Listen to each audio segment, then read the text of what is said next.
Ang lumang langit at lupa ay maglalaho. Ang Diyos ay lilikha ng isang bagong langit at isang bagong lupa. Ito ang pangako ng Diyos.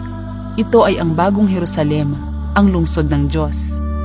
Ipinropesiya ng Pahayag, Kapitulo 21, versikulo 1 hanggang 4. At nakita ko ang isang bagong langit at ang isang bagong lupa, sapagkat ang unang langit at ang unang lupa ay naparam, at ang dagat ay wala na.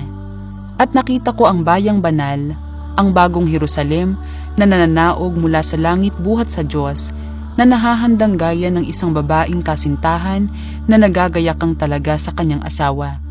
At narinig ko ang isang malakas na tinig na mula sa luklukan, na nagsasabi, "Narito, ang tabernakulo ng Diyos ay nasa mga tao, at siya'y mananahan sa kanila, at sila'y magiging mga bayan niya, at ang Diyos din ay sa kanila, at magiging Diyos nila, at papahirin niya ang bawat luha sa kanilang mga mata.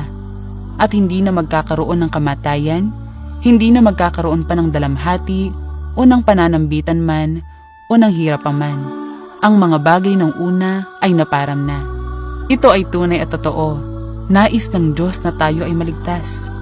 Isinakripisyo na ng Panginoon ang kanyang sarili para sa atin sa krus. Sa mga huling araw, babalik ang Panginoon at dadalhin tayo sa bagong langit at bagong lupa.